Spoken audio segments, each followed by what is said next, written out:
Sebenarnya mengunjungi tempat-tempat yang sedang terkenal, mencari angle foto yang bagus, dan memilih satu dari puluhan foto demi angka dan pujian di sosial media, itu worth it nggak sih? Apa sih yang sebenarnya kita cari ketika membagikan cuplikan-cuplikan gambar ke internet? Dan apa sih yang sudah kita korbankan hanya demi menyegarkan tenggorokan yang haus akan validasi ini? Halo semua, kembali lagi dengan saya, Cakil Lil Asmianto, host Tipo yang kece, yang sudah bertemu saya ya teman-teman di season 2, season 3. Tapi bertemu lagi dengan saya di season kali ini teman-teman. Tapi sekarang hari ini, aku nggak sendirian nih teman-teman, aku ditemani oleh seseorang yang ganteng dari UPH Bidang Campus, yang kece, dan juga mungkin terkenal di kalangan cewek-cewek ini. Dan ini dia, Stevin. Halo Stevin, Hai. kabarnya? Halo, baik. Ya, kita belum mulai podcast, tapi kepalaku udah besar aja nih. Kata Kenapa dipuji tuh? ya. Waduh, kita kan belum mulai, tapi udah dipuji kemana-mana gitu kan. Jadinya agak salah. Gitu ya. Emang. Tapi by the way, bukan itu benar ya, Stef ya? Gimana? Kece bener gitu. Apa? Kece. Itu udah bukan rahasia umum lagi nggak sih? Semua udah tahu. Oke, canda ya. By the way, kalian di Cikpot emang pernah sendiri nih? Kamu tadi bilang kedua, kita bakal ditemenin nih sama seorang narasumber. Itu kan biar orang tahu aja sih, biar aku nggak sendiri nih, karena kan mungkin teman-teman Tipot yang nonton ini tahu ya, kalau aku tuh jomblo. Ups. Oke. Waduh, promosi ya. Oke. No problem. Mana tahu nanti ada yang mau kontak kan, langsung saja kemana nih? Klik saja link di bawah ini ya. Oke. By the way, ada apa nih, Stevin? Kenapa? By the way, ada apa nih? Ada apa ya? Aku yang mau nanya kamu nih, kesibukan kamu apa aja sih sekarang, Stevin? Oke, kalau berbicara soal kesibukan, sebenarnya tidak jauh berbeda dengan mahasiswa pada umumnya sih. Karena nggak seperti tahun lalu yang cukup sibuk. Tahun ini aku nggak ada ikut kegiatan apa-apa, jadi ya hanya terpaku sama mungkin ikut beberapa lomba dan kegiatan aktivitas kuliah lainnya sih. Sisanya seperti mahasiswa pada umumnya sih. Kalau lu sendiri bagaimana kan? Oh, berarti sekarang udah ikutin itu ya kamu ya, lomba ya? Lomba-lomba seperti apa tuh? Iya, benar banget. Oke, untuk kegiatan lombanya kebetulan kemarin ada ikut lomba dari Universitas Pancasila, ikut lomba debat, dan kita udah lakukan nih, konsepnya itu kan perekaman video debat. Dan kalau misalnya bisa dapat nama nih, lanjut ke semifinal dan final bakal lanjut di Jakarta. Jadi ya doain aja, karena pengumumannya itu di tanggal 27 atau 28 gitu. Oke, kita bakal doain nih, Tipodas juga bakal doain kamu untuk lolos ke next apa namanya? Next sesi ya, di final dan final. Oke, doa teman-teman, semoga mereka bisa melaju ke yang final dan semifinal. Amin.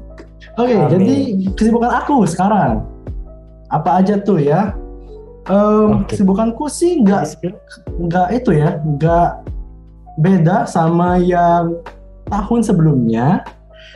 Ya, beda. Berarti sama-sama sibuk. Sama-sama sibuk gitu. Nggak sibuk-sibuk banget ya. Soalnya kan term lalu aku tuh ada ikut organisasi yaitu HMPSA dan juga Tipot. Dan juga mungkin jadi panitia event-event UPH lainnya. Tapi kali ini aku mungkin lebih terpatok sama Tipot aja nih sekarang.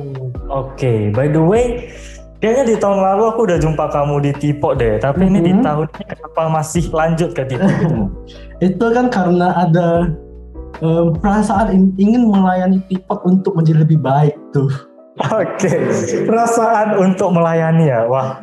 Oke. Iya. Kita harap aku bisa bantu doain sih untuk setahun ke depan semoga Tipot bisa lebih kece lagi, lebih dikenal tidak hanya mahasiswa UPH tetapi sama semuanya juga ya. Amin.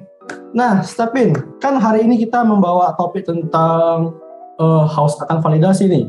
Ya, kita poinkan aja lah ya tentang validasi. Nah, menurut kamu tuh apa sih itu validasi? Oke, kalau berbicara soal validasi, ini validasi sering diartikan atau disinonimkan dengan kata pembenaran ya secara umumnya. Jadi ini adalah kondisi di mana ada suatu alat ukur untuk membenarkan suatu objek atau karakter nih. Contohnya saja, aku pengen kasih tahu ke kamu, bahwasanya aku jago nih di bidang fisika. Caranya itu apa? Alat ukurnya itu apa? Aku bisa kasih kamu lihat. Nih, aku ada menang lomba nih. Kasih kamu lihat sertifikat lomba menang fisika. Nah, itu sebagai satu alat ukur untuk mengukur bahwasanya aku emang jago tuh di fisika. Ya. Dan ketika kamu bilang, oh ya, lu emang jago banget ya berarti ya di fisika. Nah, itu secara nggak langsung aku udah dapat validasi dari kamu. Itu sih deskripsi atau gambaran singkatnya. Kalau dari kamu sendiri ada nggak sih gambarannya? Kalau dari aku ya, validasi itu ya, aku langsung kaitannya dengan haus atau validasi. Nah, menurut aku tuh keadaan di mana seseorang atau sebuah kelompok itu ya sedang mencari percaya diri dari orang-orang di sekitar mereka untuk mendapatkan kepercayaan diri mereka. Nah, kadang kan ada orang yang ketika nggak diapresiasi atau divalidasi sama orang tuh mereka bakal down banget ya. Itu mungkin aku ambil dari pengalaman diri sih, hal-hal tersebut, arti-arti tersebut. Kalau pengalamanku ada di mana waktu pas zaman sekolah nih, validasi nih. Di mana ketika pas SD, SMP, aku kan orangnya agak males gitu ya, agak gimana, males belajar deh, kayak suka bolos les gitu atau gimana. Nah, di saat itu aku kayak orang-orang memandang aku tuh seperti orang yang nggak bener nih, kayak udah lihat mukanya pasti males. Nah, di situ aku mencoba ubah hal-hal tersebut di SMA, membuktikan bahwa aku memang bisa rajin, aku memang bisa mengimbangi otak-otak yang memang ada di lingkungan aku dengan caranya yaitu terus belajar dengan melebihi kapasitas aku sendiri. Nah, di situ itu sih cerita-cerita aku tentang menggaris validasi yang dimana mungkin sampai sekarang ya Step ya. Aku kan udah pernah cerita ke kamu juga dimana aku sampai sekarang menggaris validasi. Aku pernah ikut lomba dulu demi untuk menggaris suatu validasi di mana orang-orang mengatakan wah Kevin kamu bagus sekali, bisa begini bisa begitu. Itu sih Step. Oke, ya ini sebenarnya pembahasan yang cukup menarik sih, di mana kamu mengangkat sebuah contoh kan. Tapi ada yang mengganjal nih, karena tadi kan kamu udah mengatakan kamu melakukan berbagai upaya nih supaya memperoleh validasi. Yang mana waktu SD sampai SMP ada stigma buruk yang menimpa kamu, yang labeling lah kita katakan ya, menglabel kamu bahwasanya kamu itu adalah anak yang tidak baik gitu, bandel. Tapi ketika kamu SMA, kamu kan melakukan upaya untuk bisa menjadi lebih baik lagi. Nah, itu hasilnya bagaimana? Hasilnya mungkin dari aku itu kurang berhasil ya di SMA. Berhasil? Ya kurang berhasil karena diri aku sendiri sih yang menilai sebenarnya. Aku nggak tahu gimana pandangan orang lain, tapi itu adalah persepsi aku secara luas tentang memandang muka-muka orang. Seperti itu sih. Tapi mungkin setelah masuk ke perkuliahan tuh kan yang baru-baru tuh ya, orang-orang baru nggak tahu backgroundku sebelumnya. Aku merasa itu lumayan berhasil karena ya sampai saat ini aku memang ada mendapatkan pujian-pujian dari orang-orang terdekat saya di kampus begitu. Oke, kalau aku boleh kasih feedback nih. Menurut aku itu wajar. Kenapa wajar? Karena aku yakin kita percaya juga bahwasanya setiap orang itu ada melalui yang namanya proses. Ketika kamu sedang mencari atau sedang mengupayakan sebuah perubahan, maka kamu akan mulai dari titik, kita bisa katakan titik terendah. Titik terendah di mana kamu mulai belajar supaya bisa jadi lebih baik dan sebagainya. Oleh karena itu, ketika kamu baru memulainya di masa SMA, jadi apa yang kamu rasakan itu belum begitu dirasakan sama orang lain. Begitu juga sama diri kamu sendiri kan. Tadi kamu mengatakan bahwasanya dari aku sendiri menilai bahwasanya aku belum cukup oke gitu. Nah, ketika kamu udah mulai kuliah, di situ kamu mulai mendapatkan validasi. Nah, di situ aku rasa sangat wajar sih karena ada proses kamu masih belajar sampai di kuliah itu mungkin kurang lebih 2-4 tahun kali ya. Di situ kamu udah mulai mengembangkan bakat kamu dan juga mulai memperoleh validasi. Itu sangat bagus sih kalau aku boleh kasih respon, karena ya seseorang boleh memperoleh validasi, bukan boleh tapi sangat layak memperoleh validasi apabila hal tersebut ia peroleh berdasarkan dari upaya yang ia lakukan sendiri. Gitu sih. Tapi terkadang perasaan akan haus validasi itu sangat mengganggu terkadang bagi saya. Karena itu kan saya udah cerita tadi, saya mempush limit saya lebih dari yang saya bisa. Nah, di situ itu membuat saya stres banget sebenarnya. Yang dimana aku yang orangnya bisa happy, bisa bercanda, sekarang jadi nggak bisa. Untuk fun fact ya, dulu aku orangnya itu nggak terlalu introvert yang kamu tahu, aku dulunya orangnya lebih happy, tapi mungkin perkembangan dari pendewasaan itu yang dari kayak ada tekanan di proses pendewasaan itu yang membuat aku lebih introvert sekarang. Oh, oke. Ini kita membahas mengenai pendewasaan. Kalau misalnya kita membahas dari contoh pendewasaan kamu, sebenarnya aku itu justru kebalikan dari kamu. Nah, kalau misalnya kamu dari extrovert jadi introvert, aku adalah kebalikannya. Karena di masa SMA itu, aku itu orangnya introvert banget, sampai di masa perkuliahan, ada satu momen yang mengubah aku. Oh ya, FYI, aku ini bukan tipikal orang yang pengen cari validasi dari orang lain. Tapi di satu momen, aku ada satu hal yang buat aku pengen tunjukin dan mendapatkan validasi dari orang lain. Yaitu ketika ada satu project di kampus aku, suatu pelatihan di mana aku digabungkan di dalam sebuah tim. Di tim itu kita dituntut untuk bisa bekerja sama supaya bisa menghasilkan sesuatu lah melalui teamwork tersebut. Tapi dikarenakan pada posisi tersebut aku sedang ada ditimpa sebuah masalah, sehingga beberapa kegiatan dari proyek tersebut aku nggak bisa ikut. Nah, singkat cerita, setelah aku bisa masuk ke lingkungan mereka, meeting dengan mereka, aku ini mulai asing. Kenapa? Karena kamu pernah ngerasain nggak sih? Kamu masuk ke tengah-tengah pertemanan orang lain di saat mereka itu udah deket. Yes, benar. Aku pernah merasain. Itu rasanya canggung banget. Jadi di titik itu aku hanya diam, dengerin mereka ngomong, dan literally hanya hal-hal penting aja aku ucapkan. Ketika aku rasa, oh di sini sepertinya ada yang bisa diperbaiki baru aku ngomong. Sedangkan obrolan mereka aku enggak gitu ngikutin, padahal mereka have fun banget, tapi aku yang tegang banget. Singkat cerita sampai proyek akhir itu kita ada main sebuah games pengakuan dosa gitu deh. Pengakuan dosa gitu ya. Ya, itu dimana kita disuguhkan sebuah games untuk memilih kartu-kartu gitu. Nah, ketika dipilih kartu muncul sebuah pertanyaan yang isinya itu menurut kamu siapakah di tim kamu yang paling tidak berkontribusi? Nah, salah satu teman aku menjawab namaku. Itu yang pertama. Lalu kedua, lanjut ke pertanyaan selanjutnya, muncul lagi pertanyaan, sebutkan 3 kekurangan dari salah satu anggota kamu. 3-tiganya itu ditujukan ke aku. Nah, tiba giliran aku nih, aku buka satu kartu, pas banget dapat satu pertanyaan. Nah, isinya adalah, menurut kamu dari member kamu siapa yang paling tidak pantas berada di proyek ini?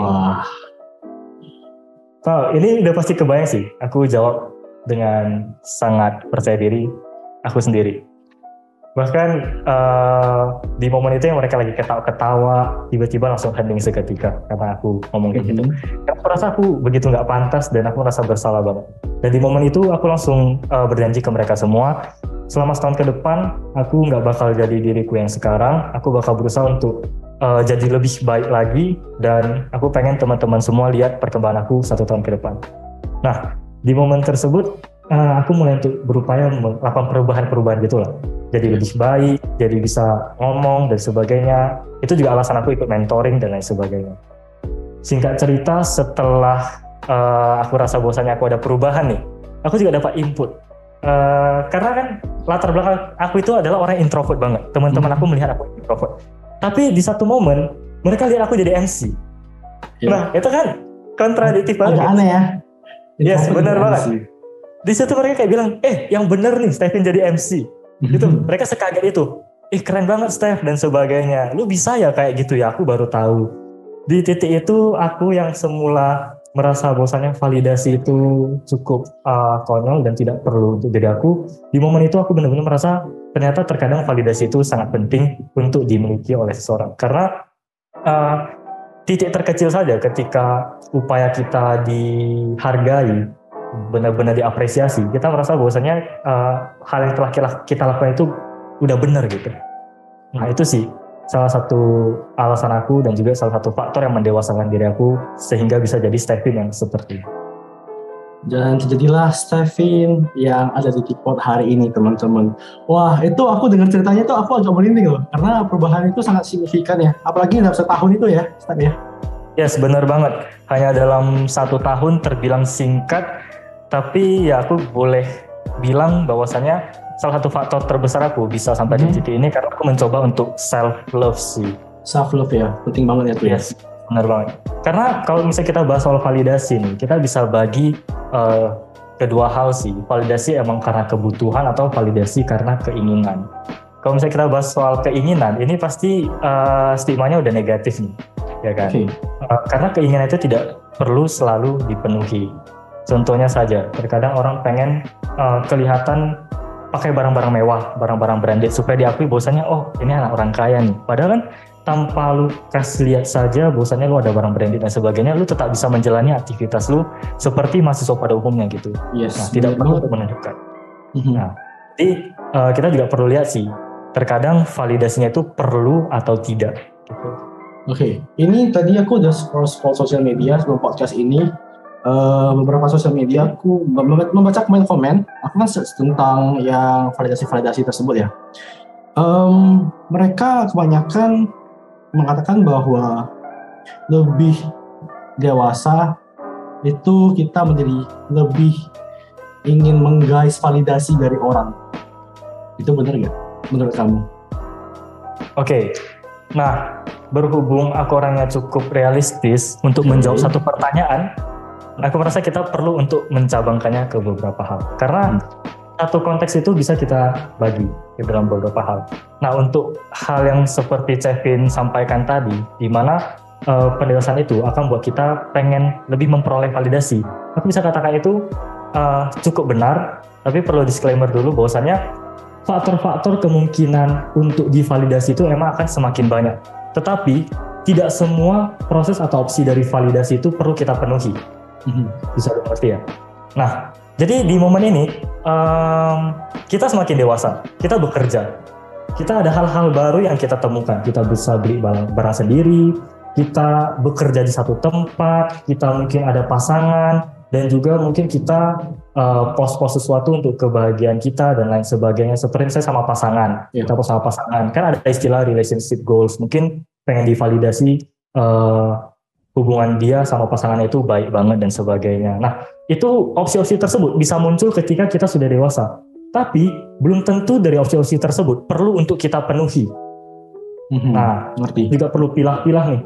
Karena terkadang opsi-opsi yang muncul itu bersifat kurang cocok gitu untuk kita penuhi. Contohnya saja, pernah nggak sih kamu lihat ada orang yang terpacu banget untuk mendapatkan impresi dari orang lain, engagement dari orang lain. Ketika post satu foto, mereka setidaknya, aduh, aku pengen banget ada yang komen 10 orang nih, 20 orang nih. Bahkan mereka sampai approve satu persatu orang, tolong komen ya, aku ada post yang baru nih. Nah, ini kan sebenarnya cukup aneh gitu. Yeah.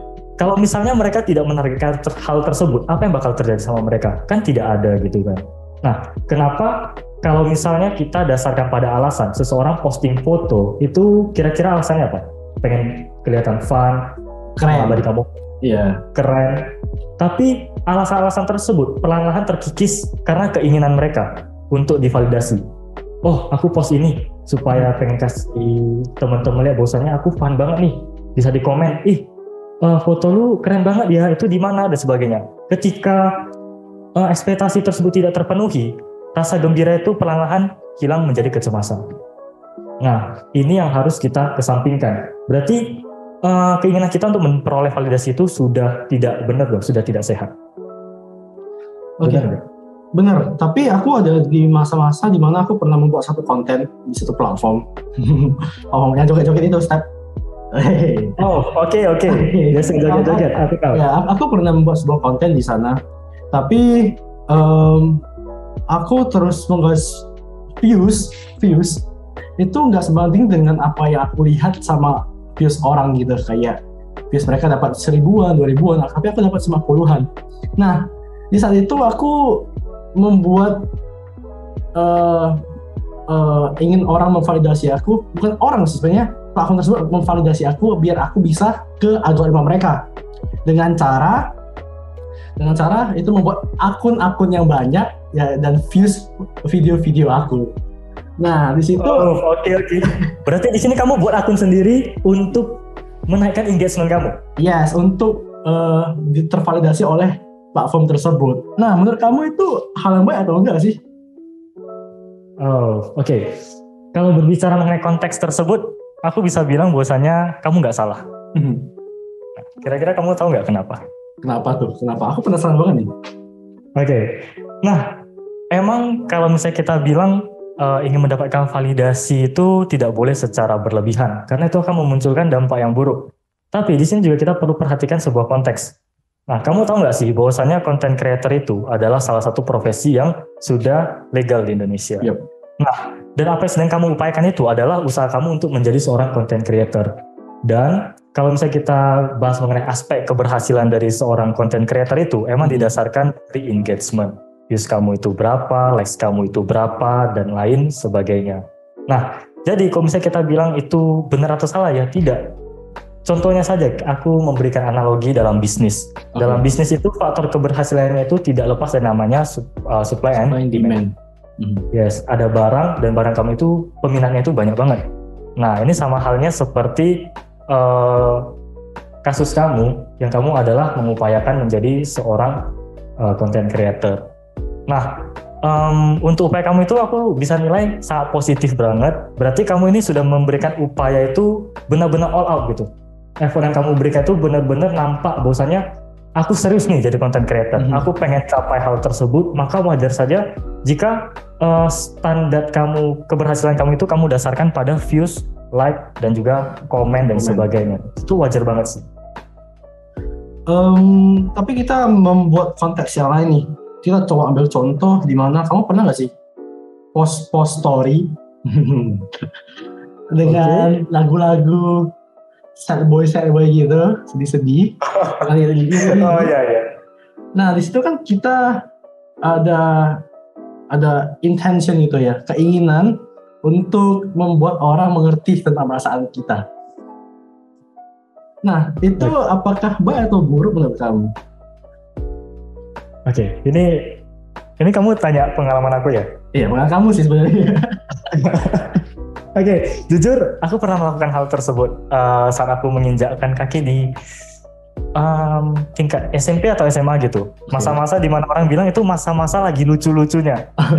Baik. Entah kenapa aku download sebuah video dan juga aku input sound sendiri, yang soundnya itu vibes lagunya itu indie gitu, yang galau-galau, hanya untuk supaya orang notice, oh si Stephen lagi sedih nih, komen gitu kan. Dan juga supaya dapat komen-komen dari orang, kamu lagi kenapa, dan sebagainya gitu. Nah ketika ada yang kasih komen, kamu kenapa, kita malah jaim gitu kan, bilang enggak apa-apa kok. Pernah gak sih kayak gitu? Sok cool banget ya berarti. Pernah. Benar, sok cool banget, istilah yang tepat untuk mendefinisikan kondisi tersebut. Tapi tahukah kita, kondisi tersebut itu sebenarnya tidak baik untuk dilakukan. Kenapa kayak gitu? Karena kita kan sedang dalam tahap yang bisa kita bilang depresi atau stres atau sedang sedih. Kita tidak perlu membuat sesuatu yang justru bisa memacu kesedihan kita itu berlanjut lebih lagi. Oke? Contohnya saja, jika kita emang butuh teman cerita tujuannya, kita bisa cari orang-orang yang benar-benar kita percayakan. Nah, kalau misalnya kita bahas mengenai orang yang kita percayakan, ini pasti bahas mengenai orang yang privasi kita juga. Privasi kita apakah emang untuk diketahui oleh orang umum? Kamu ketika posting mengenai keadaan kamu sedang sedih, ketika orang tanya itu, apakah kamu bersedia menceritakan hal tersebut? Tidak, kalau pendapat aku pribadi, tidak semua orang bisa menjadi objek dari cerita yang pengen kamu ceritakan itu. Karena itu bersifatnya lebih ke privasi sih. Nah, jadi kembali lagi, hal tersebut itu tidak sehat. Karena kalau emang kamu pengen cerita, ya kamu cari saja orang untuk kamu ceritakan tentang kesedihan kamu. Nah, kamu bisa menjadi lebih depresi lagi kalau misalnya ekspektasi kamu itu tidak terpenuhi. Seperti yang tadi aku sampaikan. Ketika kamu memposting sesuatu dengan adanya acuan yang pengen kamu capai dan acuannya itu bersifat negatif, maka ini bisa buat kamu jadi lebih stres lagi. Kok nggak ada yang komen-komen ya? Kira-kira itu gimana menurut kamu? Tapi kan aku di sisi lain ya, tadi aku potong dulu sebelum ini. Oke, boleh. Tentang yang story tersebut, tapi kan kita kan nggak salah juga untuk menaruh ekspektasi kepada orang-orang untuk memberi tanggapan kepada story kita. Tapi ekspektasi tersebut hanya sebatas sebagai bonus untuk diri sendiri. Contohnya ketika aku lagi galau nih, aku post tentang story dengan filter galau dengan lagu-lagunya. Nah, itu aku hanya mengeluarkan sebagai diri aku yang lagi sedih. Tapi ya nggak salah juga untuk berekspektasi sama orang-orang di luar sana untuk mereply story kita. Tapi jangan menaruh harapan yang tinggi pada setiap orang untuk memberi balasan. Itu dari aku sih sebenarnya. Oke, untuk dua contoh kamu ini emang benar, di mana ada satu kondisi yang tidak bisa kita salahkan, bahwasannya pendapatan validasi itu sifatnya bisa negatif dan juga bisa positif. Tapi kalau misalnya dalam case kita lagi sedih, terus kita umbar, dan adanya keinginan supaya mendapatkan komen dari orang lain, itu sudah bisa aku pastikan bahwasannya itu bersifat negatif. Tapi kalau emang kamu pengen, mood kamu emang lagi sedih aja nih, lagi sedih, dan kebetulan pastinya apa yang pengen kamu posting itu mengikuti dengan mood kamu. Ya dong?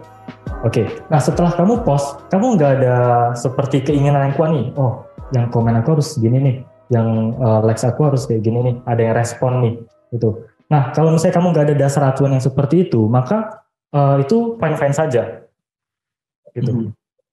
Nah, yang masalahnya adalah ketika kamu mencari validasi dari orang lain, kemudian menjadikan standar tersebut untuk mengiyakan kondisi kamu. Maksud dari aku yang mengiyakan adalah ketika kamu sedih, terus ada orang, kamu kenapa? Kamu ceritakan, oh iya kamu sedih banget ya. Terus kamu menjadi makin sedih gitu. Iya kan? Udah aku bilang kondisi aku sedih banget gitu. Nah, ini malah makin menjatuhkan perasaan orang lain. Baiklah kalau misalnya orang yang kamu ajak cerita itu bisa memberikan feedback untuk membangun kesedihan kamu. Jadi lebih ceria, lebih gembira. Tapi bagaimana jika orang yang memberikan feedback tersebut justru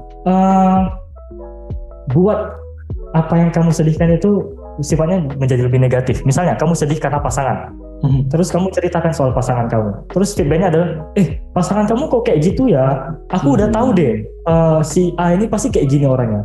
Baru kamu balas terpancing, iya orangnya tuh emang kayak gini. Nah itu kan sudah nggak benar gitu. Itu menjadi toxic. Nah itu sih. Oke, tadi kita kembali lagi apa yang kamu tanya tadi? Apa tadi tentang like yang komen-komen ya? Like, komen. Oke, aku cuma pengen, ini sebenarnya ada berhubungannya sama apa yang aku bahas tadi sih. Ketika seseorang lagi sedih, dia post sesuatu, kemudian dia pengen nih dapat engagement dari orang lain, ada komen yang tanyain keadaan kamu tuh gimana. Itu ekspektasi dia. Tetapi setelah dia post, berlangsung hampir 12 jam gitu, tidak ada yang komen. Kira-kira perasaan apa yang bakal dia rasakan? Apakah dia gembira, apakah makin sedih? Makin sedih sih sebenarnya.